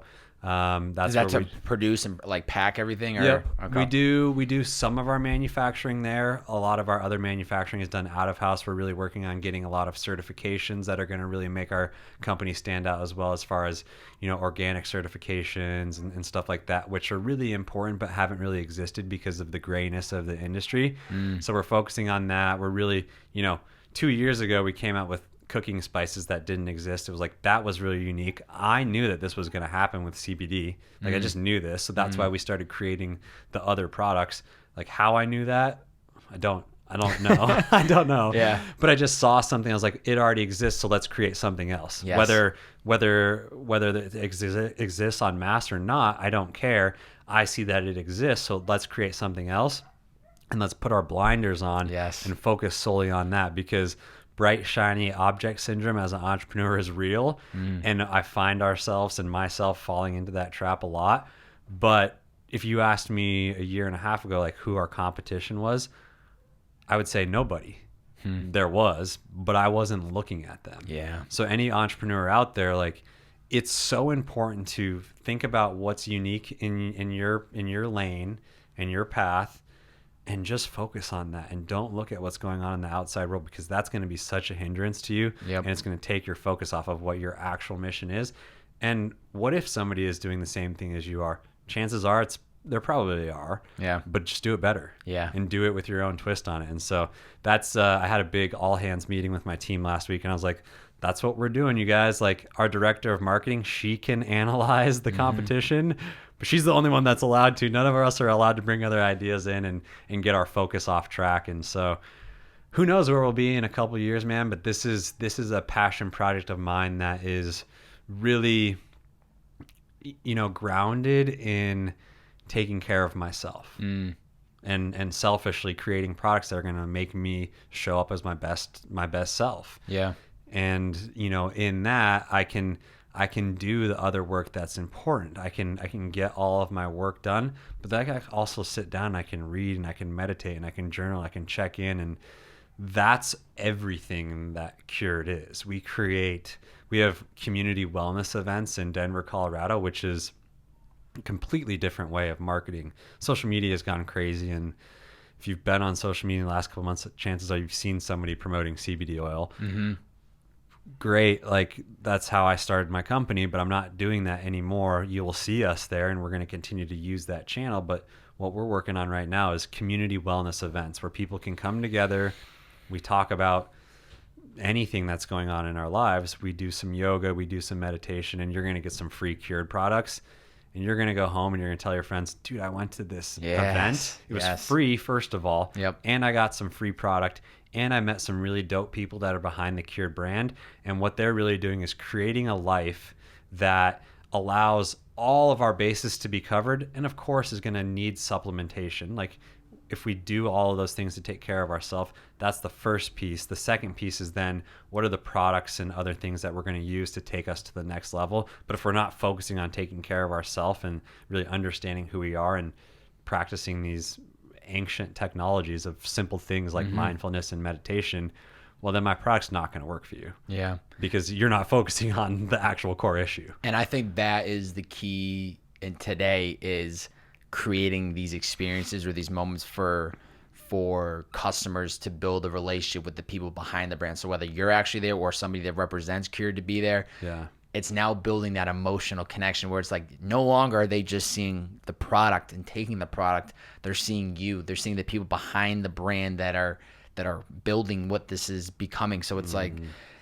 you could spend all this money on influencer advertising and that's great and all, but I think there's so much more to that human connection of building an environment or a space or an experience or a moment that people are going to forever remember. And just like you said, like, you're not going to be able to track the amount of people that leave those events and go telling their friends. You'll be able to see the smile and the emotion that they have when they're leaving, but you kind of have to trust and believe that the word of mouth the ripple effect of that is going to pay dividends versus paying some Instagram influencer $50,000 to post when there's no actual true brand relationship, and there's no true.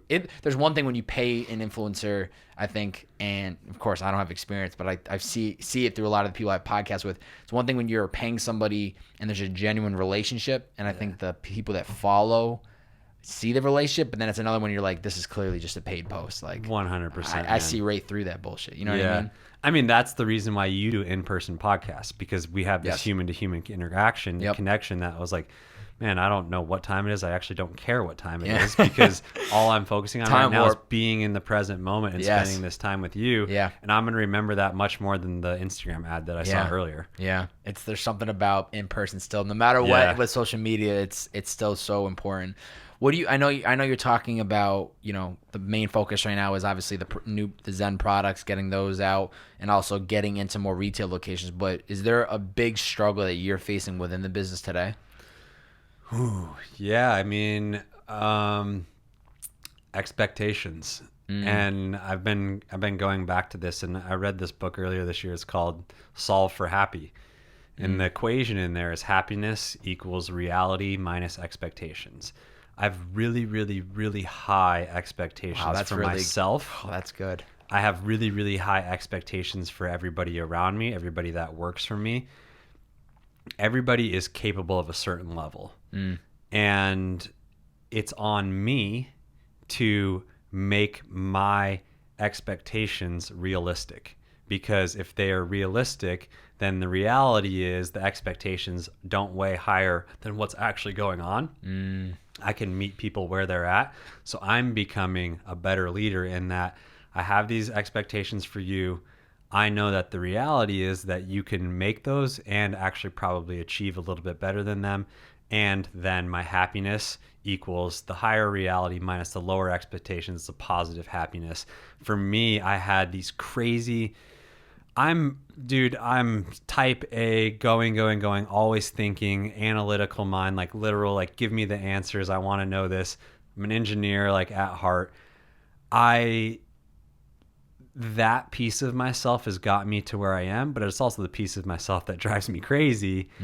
And I am recognizing that more and more because I'm allowing myself to get more still and understand who I really am and look at all the relationships in my life, whether they be intimate, friendship, or working relationships, and saying, hey, like, I see that person. I know who you are. I love you for where you're at, and my expectations are going to meet the reality.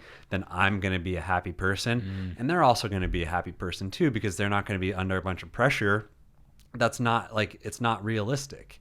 And I had seen myself doing that to a lot of people that worked for me. And anybody out there that works for me that is listening to this, I love you and I appreciate you. And that's why we had that meeting a couple weeks ago, that it was like, that's the truth. And it's on any leader to understand how you're showing up to allow the people that work for you and your team to flourish. Yeah. And, right now I'm asking for a lot of help. I have a lot of mentors, and none of these mentors did I actually seek out. They actually ended up just falling in my lap, which I didn't think was going to happen because I was like paying this sorry. No, you're good. You're good. Knocking shit. Don't kill the laptop, man. We need the content. I was paying people to, my idea was like, I got to pay somebody to be my coach to get me to where I want to be. And that can be true, and that can work for a lot of people. But I ended up joining a men's group and been doing a lot of just deep work on myself this year. And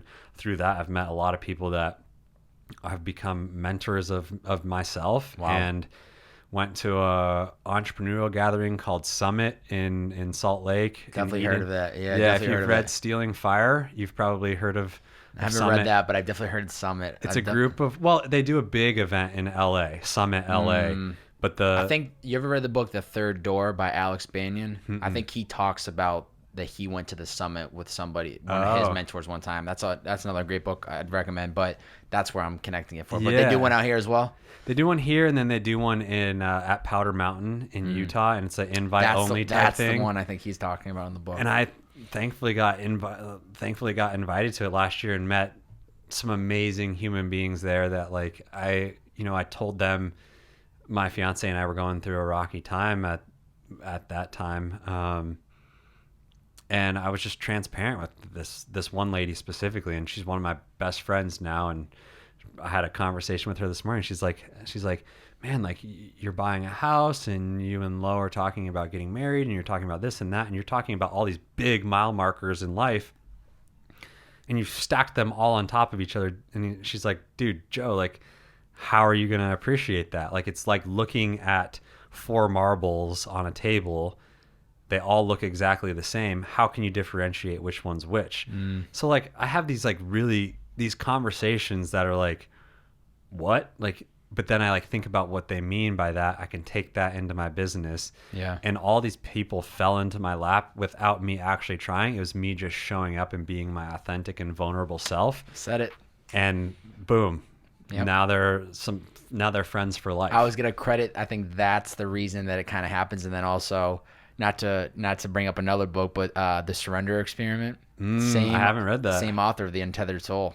And so the Untethered Soul is really about him. It's like his learnings, right, and like trying to deep into the mind. The Surrender Experiment is about his actual life. Damn. And from the moment he recognized the sound, the voice in his head at 19, I think he was, to then building a $1 billion business by accident. Whoa. So that's the book that Surrender. I'm gonna send you that book. Yeah. And you're gonna love it, because the whole idea of it is, instead of like you were mentioning, right? Like we can pay Gary Vaynerchuk to be our mentor, right?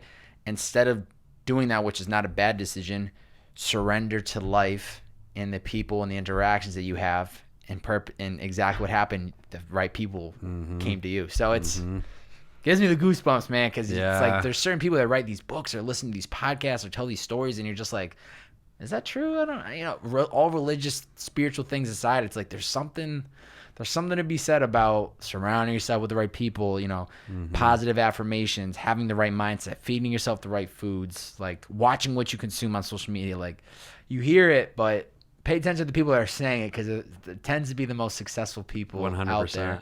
Where what I know you kind of are hinting at, CURED's going to become not just the CBD company, but it's going to have all these different layers.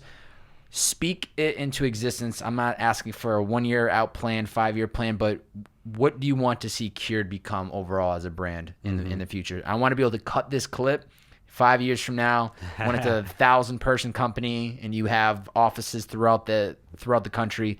What do you want CURED to become? What's that vision? Yeah, so CURED is going to be the greatest supplement and nutrition company that broke all the rules and showed people why we need to break those rules, why we need to elevate our consciousness and take a different perspective on everything that's been stigmatized for far too long. And we're going to do that through normalizing it all, through bringing a community together, teaching people why we as humans need to do what we do, why we need to question things, why we need to take care of ourselves before we even use the products that CURED sells. It's like, I want there to be a stop sign like, hey, are you taking care of yourself in this way? If not, don't buy any product. Come back in a year when you are. Wow. So I want to see us distributed massively, Whole Foods, any big box retailer that you can really imagine. Yeah. And be bringing like these things that like have been so shunned and so misunderstood for so long, and bringing them into the normal everyday person's life to show them that we are nature, we're connected to nature, we're all connected to each other. Yeah. And in that we are all one in this experience, and that's because of CURED. Yeah. Oh, it's going to be massive. Yeah. It's going to be massive, man. What, we've talked about so much of kind of what you've gone through to get to where you are today. And that's what I love so much about doing these types of podcasts is kind of understanding how somebody got to where they are today. But now hearing thus far into the podcast, kind of your mindset and just your perspective and how you view your own life, what are in your day-to-day routines that are just absolute musts? You need it to operate at your highest potential. What are the things that you have to check off within your personal life before it even comes to dealing with business? Yeah.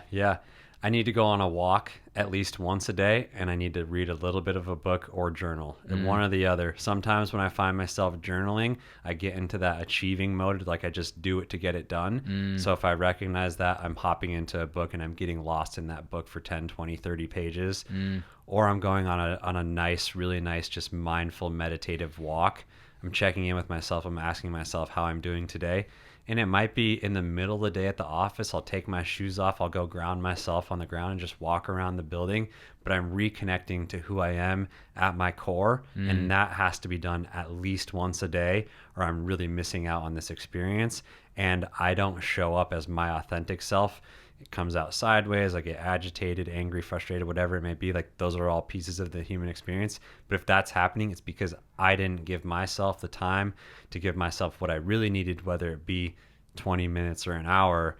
We all deserve that time once a day, if not multiple times a day. And even though you're not clearly competing like you used to, right, within fitness, do you still prioritize? Is that still a big part of your life even today? Yep. Yeah. One time, at least every day. There's some type of, my fiance and I call it movement, which is very important for her as she's recovering from an eating disorder. And I want to be really careful in talking about this, but it's something that really helps with her healing to just say, hey, like, we're going to go get in some type of movement. And we talk about all of this really openly, but that's what it is. Like, we need to move our body, and we need to feel human, and we need to actually get in touch with who we are, feel our skin, feel our legs move, feel our muscles contract. And so I do that in a different way.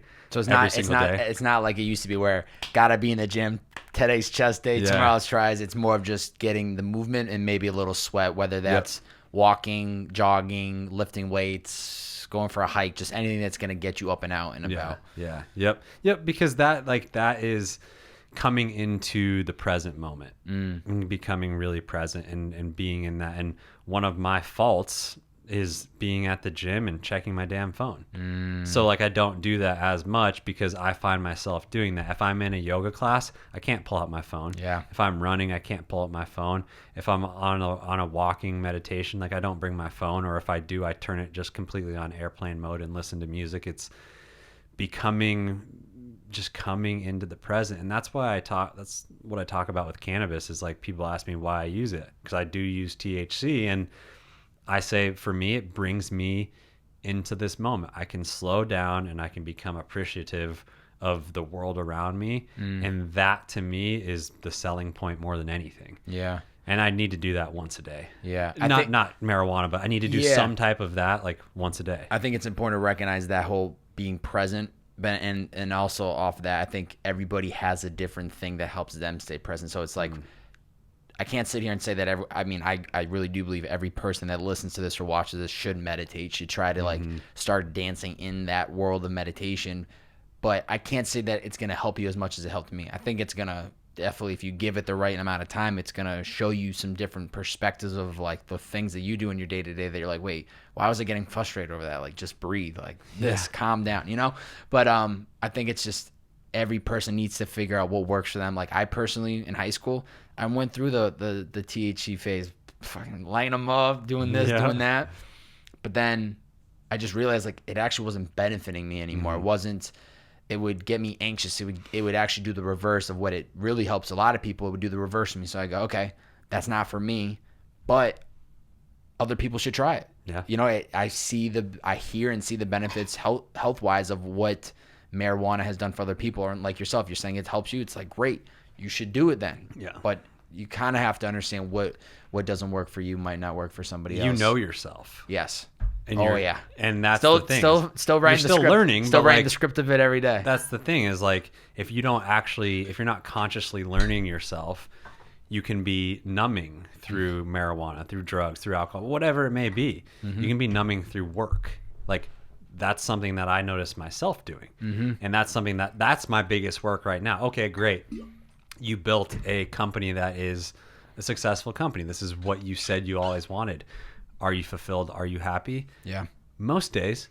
But I find myself getting into that numbing work mode, and I'm like, well, this still isn't the answer. So I still need to work on myself. And I'm super thankful for the people around me that I discussed that have held a mirror up for me and said, hey, like, you still got work to do on yourself. And I'm like, yep, you're right.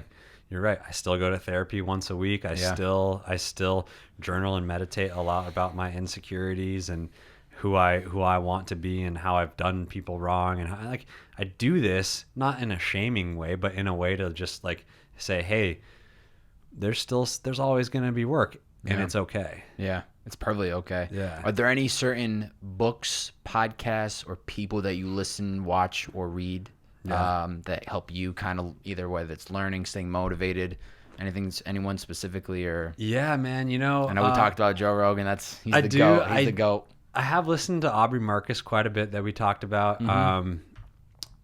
Honestly, I've been listening to Luke Story a lot, the Lifestylist podcast. He's here in LA. He's awesome. He talks a lot about spirituality, which I grew up Catholic. I was Christian for a while. I've explored psychedelics and consciousness, and I understand that there's a lot going on that we still don't understand. And I understand that spirituality is really important, and it could look different in every single person's life. It doesn't matter what it looks like, but there's things that we just simply don't have the answers to. And Luke's Story talks to a lot about that. And I just got done reading a book called Awareness by Anthony DeMello. And if you haven't read that book, that is one that I really, really highly recommend. Long story short, really it's talking about most people living their life asleep and what it's like to actually wake up. Wow. And it was a powerful book, and I'll probably read it over and over again the rest of my life because it was true. Like over this last year when my fiance, when she relapsed and she had to go to treatment for her eating disorder, Lo, I love you if you're listening to this. When that happened, I lost myself. I abandoned myself. I became a rescuer, and I realized that like I was codependent in that if I make other people around me, then I'm okay. And I would do that to a fault, to where I would literally forget about myself because and then you come in as somebody who's codependent and you say, well, how can you do this to me? Look at all that I've done for you. And that's the absolute wrong script. And so about a year and a half ago, that's when that came to fruition. And I lost myself, and I was losing CURED. I was like, things were struggling. Things were really struggling. I was really struggling. And what happened was I woke up. I realized, whoa, like you thought that you had value because you did things for everybody around you. And you thought that your value and your worth was dependent on what you could achieve and the external. Like that's what I thought my entire life. And I woke up to that a year ago, and that's been my biggest work right now. And it's honestly like there's a lot of stuff that I'm still working through in therapy that like have created that. But I'm aware of it now, and I'm awake to it. And some of it's painful. Yeah. Some of it hurts, but like the whole thing is that I was asleep and I was unconsciously being rude. I was unconsciously being agitated, irritable, whatever it may be. And it did affect people around me. And it's still like there are still times that I slip into that, but now I'm working on becoming aware of it. Yeah. And recognizing that, well, it's okay. And it's something that I can work on, and I'm no longer asleep. Now, what am I going to do with it? Because you can become aware. Yeah. And as somebody that's become a friend of mine said, Mike Bledsoe, he goes, okay, you are aware, but have you actually grown up?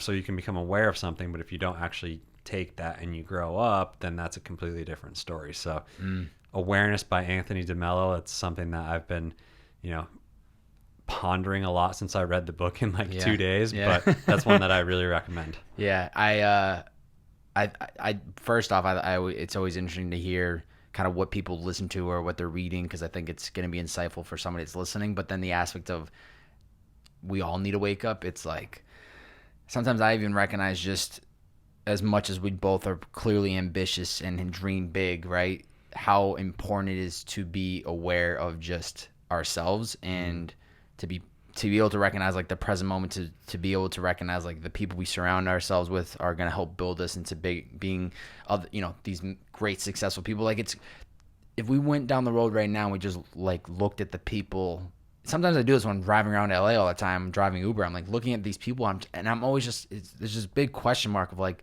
who's this person? Like, what's their story? Like, what are they happy? You know what I mean? Like, I'll catch myself doing this when I'm complaining about having to do this or having to do that. And I'm just like, at least I have some type of vision for where I'm going. You know what I mean? Like, and I'm sure you remember those moments of like before when you don't know where you're going.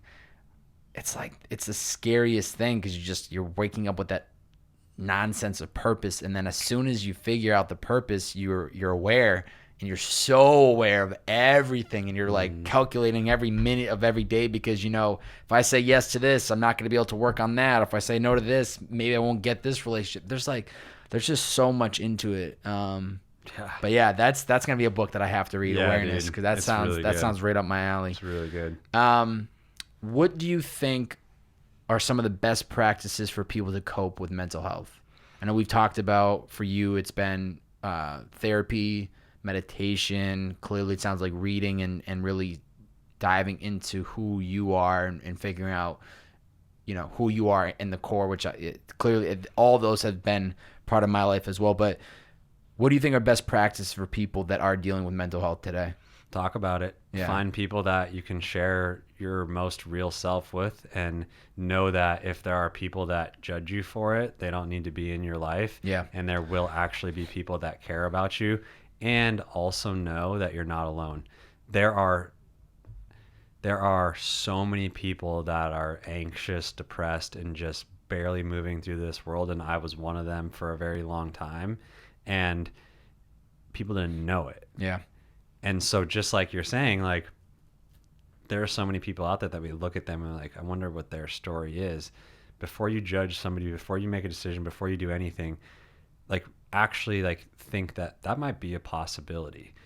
And for me, it's literally just been talking openly about it. In the men's group that I'm in, there's 6 of us that are all just crushing it. Like, these people that I would have never thought I would have relationships with, but they're still working. I'm the youngest by 12 years in that group, and they're all still working on becoming their better self, and they all have struggled with mental health in some form. And when I share my struggles with them, and, you know, specifically I was like talking about when I used to be manipulative and like things that I have a lot of shame around, and I shared it very openly in the group, and one of the guys looks at me and goes, "Thank you," and then he looks at another guy in the group and he goes, what do you think about Joe after you shared that?" And the other guy goes, "I love him and I trust him more." Wow. And I was like, oh wow, that's not what I thought I was gonna get. Yeah.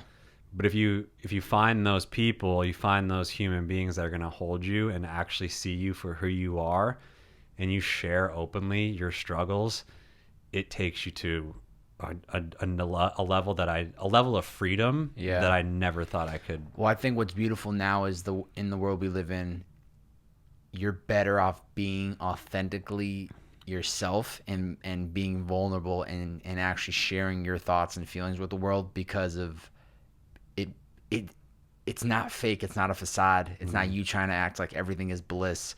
Like, it's amazing that that's now the world we live in, where you need to be your authentic self. Like, I could tell very quickly from you getting here, and then even early into the podcast, I was like, this guy is so authentically himself, and that's like the best thing in the world. When you're with somebody that's just like unapologetically themselves, they recognize that I've had my highs, I've had my lows.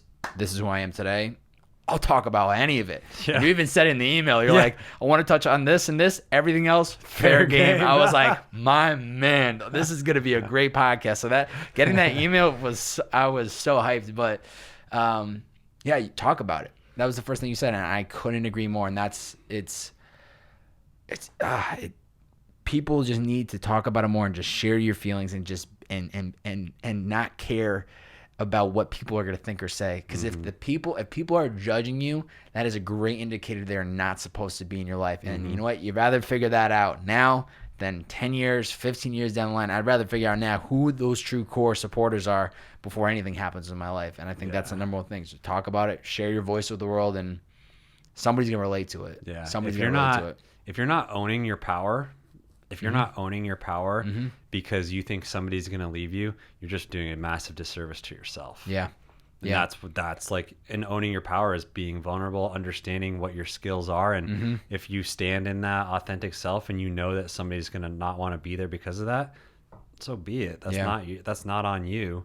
Of course, if you're doing it in a wrong way, like, yeah, but like, why are you powerful? What is your unique piece that you're bringing to this world?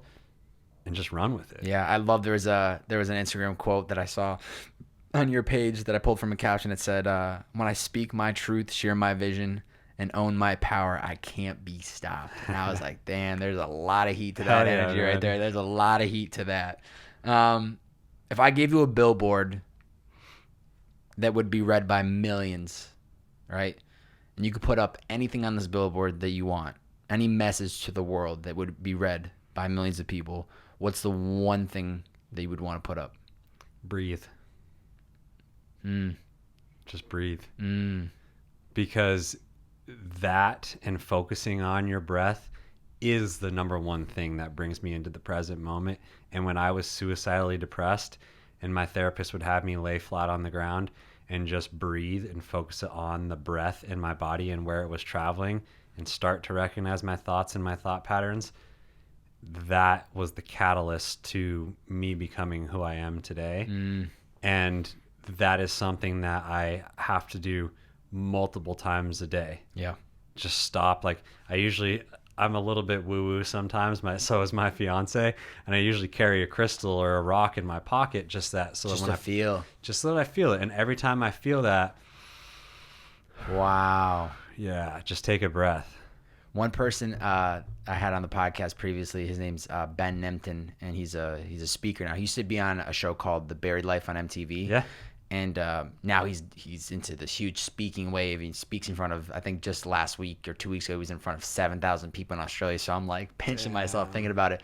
One question I asked him was, how do you prepare yourself going into a big speaking thing? And one thing he talked about, what helps him stay present, is doing body scans. So even if you don't have that rock, feel your toes. Yep. Feel your toes. Now, like, feel the energy in your knees. Feel your fingers. Feel your head move. Like, that's powerful. Body scans, man. Yeah. Body scans. That's powerful. It's bringing you into your body, into the present moment. Yeah. That's part of the Headspace journey too. Is like, I don't know if you use that app, but I did for like 2 years, and I actually, sorry, Headspace. If you guys want to sponsor me, I'll go right back. Yeah. But I left doing the app for like 6 months. I just canceled the subscription. I was like, I don't need an app anymore. I can do this myself. And I was just realizing, like, I need something to hold me like accountable, and I need something that like really helps me stay on track. And I just downloaded Sam Harris's Waking Up one. Yeah. I just got past day 5, and it's very similar, but I'm enjoying this one, so I'm gonna keep going along this line. I like Sam Harris. Yeah, his voice is fire. I feel like when I'm reading now, I'm like hearing his voice read the words. I'm like, yo, this is creepy, but I like you, Sam. Yeah. So I think the apps keep you accountable to keep doing it. One question I always like asking people, after everything we've talked about today, what do you think, what would you say is Joseph Sheehey's purpose? What's your ultimate purpose? You got Cured, you got everything you've been through, everything that you're working on. What's the purpose behind you? To show people that they're not alone. In the struggles, in the successes, in everything, in every human experience, where we can be so interconnected yet feel so alone. Know that that's actually not the truth, and we do all deserve and have the ability to be connected. And it takes time to fumble through all of the relationships and people and things that we do, but to let people know that you're not alone in your struggles, and to bring people together. And that's at the heart of everything that I do. Yeah. And I think you just sharing your stories, because I know it seems like you've been doing a little bit more podcasting, and then you even recently launched the show with Lowe. The Joe Lowe show. So I haven't had a chance to dive into any of the content, but I think just doing that and sharing your story and putting your voice out there to the world, I think that's gonna also just help with people see more of who you are. He's this guy that runs CURED and it's doing really well. He was the ex-Aerospace that worked on all these crazy projects, but also at the end of the day, he's a human being who's had his own journey, and just sharing that voice. And I know people that listen to this podcast are gonna love this one, because all this that we've talked about today is so much what I try to find in guests, is just like, I don't want to see people go through hardships, but I want stories like this where I know it's going to be really insightful for somebody that listens and goes, my problems are actually very small compared to what this person's gone through today. Before I get into the closing questions, this is when I clean the slate. Yeah. I allow the guests to ask me any one question. Could be about something we talked about today, something you want to know about me. 2 rules. 1, it can't be directly about the podcast. Okay. And 2, it can't be a question I already asked you today. Okay. You can ask me any one question. Yeah. If you could go back to your childhood self and tell little Bobby one thing, what would it be? Oh, I would sit that little Bobby down and say, get out your pencil and paper. We're going we through some life lessons. I think the big thing would just be, simply put, follow your interests. I think fortunately, being raised by a great family, being surrounded by great people, I never not did that. It would actually be like follow your interests and stop doing things that you actually aren't interested in. Because I feel like I pursued like basketball up until sophomore year of high school. Soccer gave up after 6th grade when I got the ball kicked in my face, so that was a good toss that in the towel. I played golf.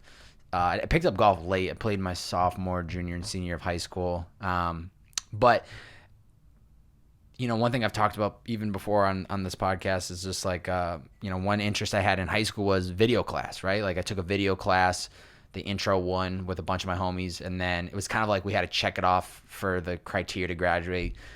And I actually really liked it, but I didn't take the video 2 class because none of my homies were taking it. And I remember I was interested in a photography class, but I didn't take it because everyone else was doing the other class. So it's like, I have no regrets. And I just actually was back in my hometown last week. I went and visited one of my high school teachers, and she took me through the school, and just like, I just had all these energies just flowing through my body because of who that was 8 years ago to who he is now. It's like 2 completely separates, but so much the same. I was the voice of my high school. The morning announcer got my senior year. Way. So like, I laugh now thinking back on it, like, this is why I have a microphone. I was just you know going to say like, that. It's makes crazy. Sense. No intention though. You know what I mean? Like went to the business school. I was like, corporate America. I need the suit. I need the car. I need the watch. That's me. Never happened. Anyway, it would really just be follow your interest because, like I was saying, like I was interested in all these other classes. I didn't pursue them, and I definitely wasn't like a true athlete, but I just kept doing it because it was more about the community. It was more about the people that I was surrounded by. So it's like I didn't want to lose that community. And I didn't want to take the video classes because the community wasn't there. So I was following along with the right people. And they were all good people and still great friends of mine today. But that's the thing. It's just like you just got to follow your interests. And similar to so much of what you talked about today, it's like you followed your interests until you realized it wasn't the right thing anymore. And although it was this journey of trying to make that pivot, you did it. And a lot of times I think we follow this path until it's not the right thing anymore. And what's actually super interesting as I'm connecting all this, as I'm saying, is that I'm not going to say too much, and we can talk about it after the podcast. This podcast is about to go through an interesting little shift, right? So this is actually going to be the last episode for a little bit of time. I don't want to say how long because I'm really not sure. Yeah. But it's going to be the longest break I've ever taken from podcasting. You figure 140, tomorrow will be the 146th episode. Started in August 2016. It's been weekly ever since. Some weeks I put out 2 pieces of content, full throttle the entire time. But now, still very interested in what I'm doing, but now it's like, I need to make that shift. And because of great conversation with some great people, it's like, I could keep running this path, but I'm now seeing what this other path could be. Still very much running parallel to what I'm already doing, but definitely going to be a refresher. So, Take notice of what you're interested in, and when you see something's not of interest or it's time to make a shift, make that shift. Don't be afraid to make that leap. That's what I would tell myself. Dope. That's what I would tell myself. Dude. Yeah. Thank you. Closing questions. 1, where can people find you on social media, and where can they find CURED if they don't follow you already? Cool. So Joseph Sheehey on Instagram. Last name is Sheehey. Yep. Cured, you can find Cured at Cured Nutrition on Instagram, and then curednutrition.com is the hub for all the goods. And wherever you need to get your goods, it's coming to you from curednutrition.com. Let's go. And in that, we also have a podcast, The Cured Collective, which does a lot of education around our products. Amazing. And then, as you alluded to, myself and my fiance have a podcast called The Jolo Show. Mm-hmm. And if it weren't for Lo, I would not be on this inner experience journey in the way that I am. And that podcast is dedicated to all of that and the work that we're doing and asking the difficult questions and having the tough conversations and talking about all the things that we're not supposed to. And so that's the Jolo Show. And we show up once a week, either with a guest, or the next week we do a podcast, just the two of us. I love that. And download the previous week's episode or talk about something out of left field. And it's a lot of fun. You get a female, male perspective on really, really interesting topics and conversations. And it's a lot of fun. And I'm sure that's healthy for the relationship too, just to go into all these different topics. Like, we're going to talk about this on the mic. Be ready, Lo. We got hot topics coming for you. If you guys and gals are listening, make sure you head to Joe's specific IG though and drop a bunch of bearded man emojis on his recent posts so he knows you're coming from this podcast. Before I ask the last and final question, thank you for taking the time to come in today. This has been as the great Joe Rogan would say when guests come in, it's a time warp, and this is literally a time warp. It's the only part really of my day or in my week that I get to just throw the phone away and like not look at it and not worry about notifications, text, emails, anything. I just get to sit and have a good conversation, and this has been fantastic. Everything you're up, dude, just like there's so much more to come, and I'm happy I got to connect with you today. The story has been incredible. I really appreciate the vulnerability and the authenticity aspect, because I think that's so much.